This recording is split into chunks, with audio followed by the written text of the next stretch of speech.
వైజాగ్ లో hotel management and beautician courses నేర్చుకోవడానికి మంచి కాలేజ్ కోసం చూస్తున్నట్టయితే ఈ రీల్ మీకోసమే అండ్ వరకు చూడండి. ఇదే Shri Venkateswara group of technical education. ఈ కాలేజ్ ని 1991 లో స్టార్ట్ చేశారు. రీసెంట్లీ వీళ్ళ దగ్గర స్పెషల్ గా hotel management and beautician courses అయితే లాంచ్ అయిపోతున్నారు. ఫస్ట్ హోటల్ మేనేజ్మెంట్ కోసం మాట్లాడుకుంటే ITC Fortune, Meghalaya, Dolphin, Ambika sea green లాంటి బిగ్ హోటల్స్ తో వీళ్ళు కొలాబరేట్ అయ్యారు. అండ్ అలాగే 1 year మొత్తం ఫుల్ గా food production, 6 months F&B and 6 months front office కి ట్రైనింగ్ ఇస్తారు. ఇక్కడ మీకు వెల్ సర్టిఫైడ్ షెఫ్ చేత రెగ్యులర్ ప్రాక్టీస్ సెషన్స్ కూడా అవుతాయి. అండ్ అలాగే ఈ కాలేజ్ లో projector room, conference room, what not అవసరమైనవన్నీ ఉన్నాయి. హోటల్ మేనేజ్మెంట్ కోసం ఫుడ్ ప్రాసెసింగ్ ల్యాబ్ కూడా సెపరేట్ గా ఉంది. Now coming to beautician course. ఈ కోర్స్ కోసం కూడా అవసరమైన ఎక్విప్మెంట్ మొత్తం ఇక్కడే ఉంది. ఈ కోర్స్ మీకు టీచ్ చేసే వాళ్ళు కూడా వెల్ ఎక్స్పీరియన్స్డ్ పీపుల్ మాత్రమే ఉంటారు. మెయిన్ పాయింట్ ఏంటో చెప్పనా, వీళ్ళు మీకు జాబ్ గ్యారంటీ కూడా ఇస్తున్నారు. మీరు ఈ కోర్సెస్ లో జాయిన్ అవుదామని చూస్తుంటే ఈ కాలేజ్ వాళ్ళు అడ్మిషన్స్ కూడా ఓపెన్ చేశారు. ఒకసారి వెళ్ళి విజిట్ చేయండి. అండ్ మోర్ డీటెయిల్స్ కోసం మీ కాంటాక్ట్ నెంబర్స్ కి కాల్ చేసి కూడా కనుక్కోవచ్చు. కాలేజ్ పేరు గుర్తుంది కదా, Shri Venkatakshara group of technical education. Location మన వైజాగ్ మధురవాడ డిమార్ట్ దగ్గర ఉంటుంది.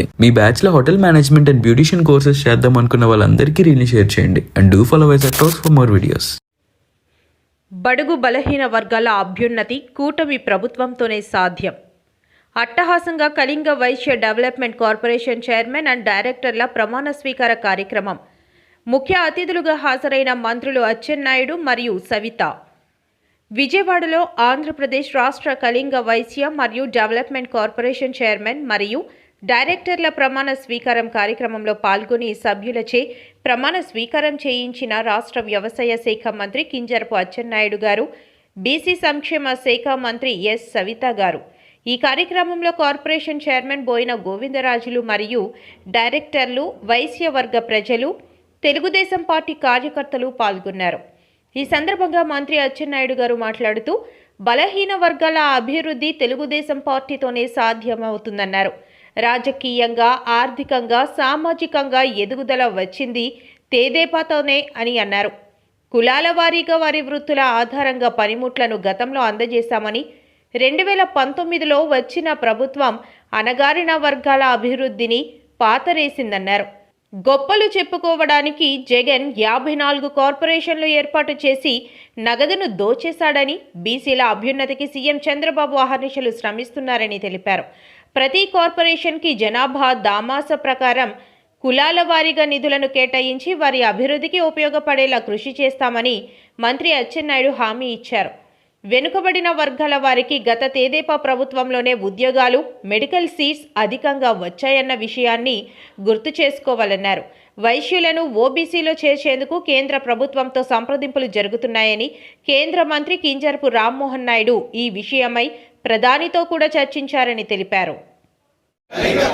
కళింగ వైశ్య సంక్షేమ మరియు అభివృద్ధి సంస్థ చైర్పర్సన్ గా నిజమైన విశ్వాసం, విధేయత చూపుతానని ఆంధ్రప్రదేశ్ కళింగ కోమటి కళింగ వైశ్య సంక్షేమ మరియు అభివృద్ధి సంస్థ యొక్క విధి విధానాలను, నా కర్తవ్యాలను శ్రద్ధతోనూ అంతఃకరణ శుద్ధితోనూ నిర్వహిస్తానని, భయం కానీ, పక్షపాతం కానీ, రాగద్వేషాలు కానీ లేకుండా ఆంధ్రప్రదేశ్ కళింగ కోమటి కళింగ వైశ్య సంక్షేమ మరియు అభివృద్ధి సంస్థ యొక్క మార్గదర్శకాల ప్రకారం ప్రభుత్వ విధి విధానాలను అమలు చేస్తానని దైవ సాక్షిగా ప్రమాణం చేస్తున్నాను.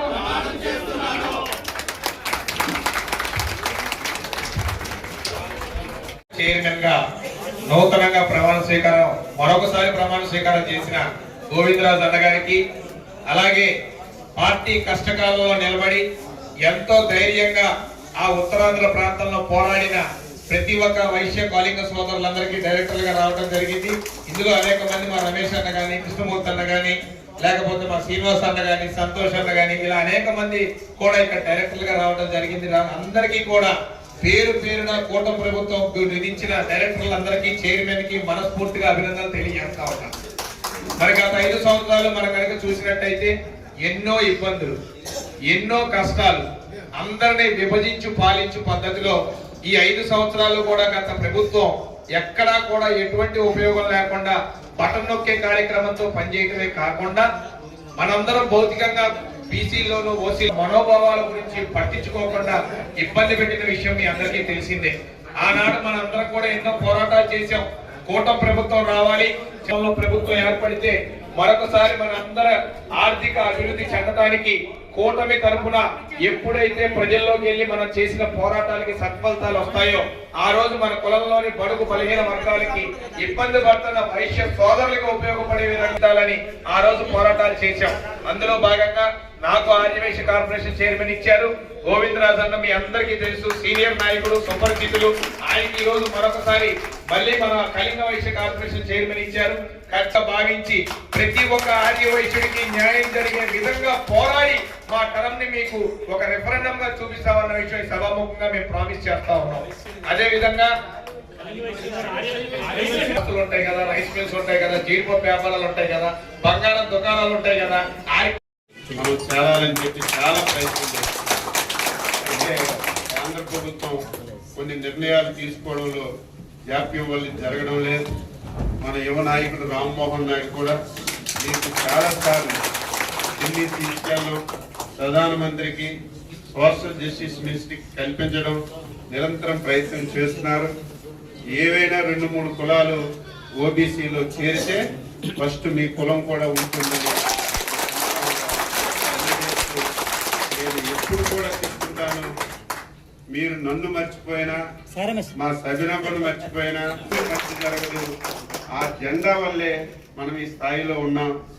కాబట్టి నిరంతరం మీరు తెలుగుదేశం పార్టీ జెండాకి అండగా దండగా ఉండడం, ఇంకా ఎవరైనా బయట ఉంటే ఈ పార్టీ వల్ల, ఈ జెండా వల్ల మనకి స్థానం వచ్చింది, స్థానిక సంస్థల్లో నిలబడే అవకాశం వచ్చింది, మెడికల్ సీట్లు సంపాదిస్తున్నారు, ఇంజనీరింగ్ సీట్లు సంపాదిస్తున్నారు, ఉద్యోగ అవకాశాలు వస్తున్నాయి.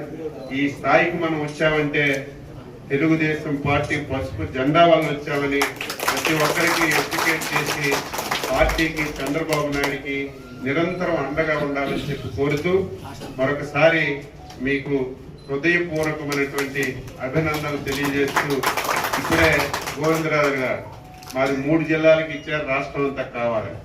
ఎందుకంటే కొన్ని కమ్యూనిటీస్ కొన్ని జిల్లాల్లోనే ఉన్నారు. అది ఒక పాలసీ డెసిషన్ తీసుకున్నారు. కాబట్టి దాని మీద కూడా ఆలోచించి ఇంకా ఎక్కడెక్కడ ఉన్నారో చూసి కొందరుంది ఒక శ్రీకాకుళంకి ఇచ్చారు. అదేవిధంగా కొన్ని కమ్యూనిటీస్ ఉన్నాయి, కొన్ని ప్రాంతాలకు ఇచ్చారు.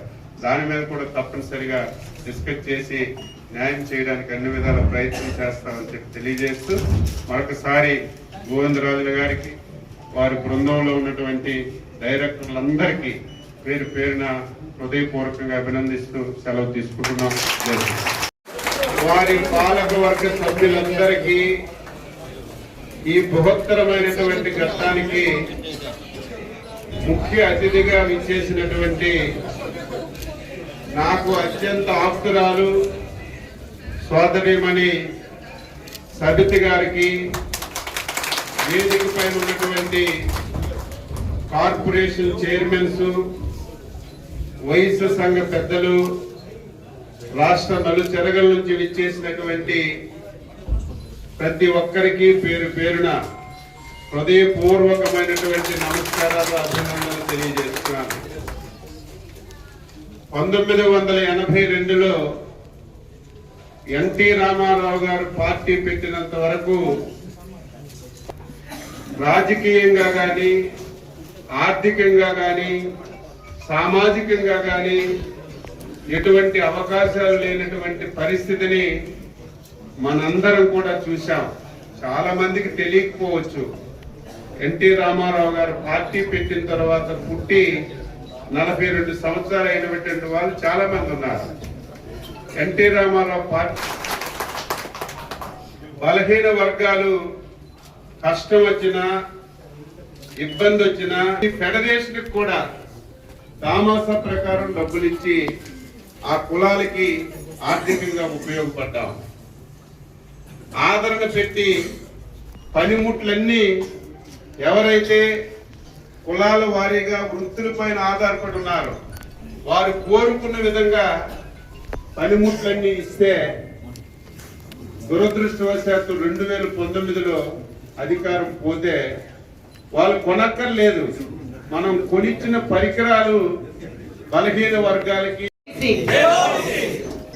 మరి ఈరోజు కళింగ కార్పొరేషన్ చైర్మన్ గోవిందరాజు గారికి, అదేవిధంగా వారి కమిటీ అంటే డైరెక్టర్లకు, స్వయాన బీసీల కష్టాలు తెలిసిన వ్యక్తి, ప్రతిపక్షంలో పార్టీ కోసం ఆరోగ్యం సైతం పక్కన పెట్టి ఇది నా పార్టీ, బడుగు బడిగిన వర్గాల పార్టీ, మాలాంటి వాళ్ళు ఎంతో మందికి ధైర్యం చెప్తూ మరి చెప్పి పార్టీని అధికారంలోకి తీసుకొచ్చే వరకు తన వంతు నేను సైతం తెలుగుదేశం అంటూ పోరాటం చేసిన వ్యక్తి మన బీసీ భవన్ కు వచ్చి ఈ రోజు గోవిందరాజు గారి ప్రమాణ స్వీకారానికి చేసిన మన అచ్చంగారి గారికి ప్రత్యేకమైన ధన్యవాదాలు కూడా తెలియజేస్తూ మరి వేదిక పైన ఉన్న చైర్మన్లకు, డైరెక్టర్లకు, మరి బీసీ వెల్ఫేర్ కు అందరికీ, డిపార్ట్మెంట్ ఇక్కడ విచ్చేసిన నా బీసీలందరికీ పేరు పేరున నమస్కారాలు తెలియజేసుకుంటూ చాలా ఆనందంగా ఉంది సార్. చాలా కార్పొరేషన్ ప్రమాణ స్వీకారం చేశాం, కానీ ఈరోజు మీరు రావడం మాకు మరింత భరోసా, ధైర్యం కూడా వచ్చిందనే విషయం తెలియజేస్తూ మరి సారు ప్రమాణ స్వీకారం చేసిన తర్వాత తెలుగుదేశం పార్టీ బ్యాక్ బోనే బీసీలు అన్న విషయాన్ని మరొకసారి మీకు అందరికీ తెలియజేస్తూ మరి ఇందాకే పెద్దలు అచ్చెన్నాయుడు సార్ గారు చెప్పారు, అన్న నందమూరి తారక రామారావు గారు పార్టీ పెట్టిన తర్వాతే బడుగు బడిగిన వర్గాలు అన్ని రంగాల్లోనూ ఈ రోజు మనం ధైర్యంగా అన్ని రంగాల్లోనూ ముందుకెళ్తున్నామంటే అన్న నందమూరి తారక రామారావు గారే. మరి ఆనాటికే మరి ఎర్రంనాయుడు సారు, మా తండ్రి అయిన రామచంద్రారెడ్డి గారు అంటే బడుగు బడిగిన వర్గాలకు గుర్తించి ఆ రోజే పెద్దపీట వేసిన పార్టీ తెలుగుదేశం పార్టీ. మరి అదే స్ఫూర్తితోనే మన విజనరీ లీడర్ మాన్యశ్రీ ముఖ్యమంత్రి చంద్రబాబు నాయుడు గారు కూడా బీసీలను అక్కను చేర్చుకున్నారన్న విషయం మరొకసారి మీకు తెలియజేస్తూ మరి ముఖ్యమైన కీలకమైన శాఖలు కూడా 8 మంది కేబినెట్ లో బీసీలు ఉన్నాం. కేంద్రంలో మంత్రి మన యువ నాయకుడు రామ్మోహన్ నాయుడు గారు ఉన్నారు. మరి సీఎస్ గా బీసీలు ఉన్నారు. అన్ని సెక్టార్స్ లోనూ చూసుకున్న బీసీలకు పెద్దపీట వేశారు. ఏ విధంగా చేయాలి, ఎందుకంటే మాకన్నా ఎక్కువగా బీసీలు ఏ క్యాస్ట్ లో ఏంటి ఏం కథ అని తెలిసిన వ్యక్తి. మరి సార్తో కూడా కూర్చొని మాటల్లో నిజం చేస్తూ విద్యార్థుల్లో ఎల్లప్పుడూ ఆత్మవిశ్వాసాన్ని నింపుతూ వీఆర్ ద బెస్ట్ అని చాటు చెబుతున్న విద్యా సంస్థ ద గ్లోబ్ స్కూల్. రేపటి తరానికి ఉన్నత విలువలతో కూడిన విద్యార్థులను తీర్చిదిద్దాలనే ఆశయంతో మన మధురవాడ అయోధ్య నగర్ లో ఉన్న ద గ్లోబ్ స్కూల్ ఇటీవల విడుదలైన ఎస్ఎస్సి ఫలితాలలో అత్యధిక మార్కులతో ఒక ప్రపంచం సృష్టించింది. 592 మార్కులతో ఎస్ వినయ్ కుమార్, 576 మార్కులతో కె అనంత్ సాయి, 570 మార్కులతో వై సాయి తేజ. వీటితో పాటు 16 మంది విద్యార్థులకు 500 పైబడి మార్కులు, 7 విద్యార్థులకు 550కి పైగా మార్కులు సాధించి తల్లిదండ్రులు తమపై ఉన్న నమ్మకాన్ని నిలబెట్టుకున్నారు. ద గ్లోబ్ స్కూల్ ఉపాధ్యాయ బృందం, సిబ్బంది మరియు చైర్మన్ బివి రావు గారు, కరెస్పాండెంట్ అనురాధ గారు, ప్రిన్సిపల్ లలిత గారు.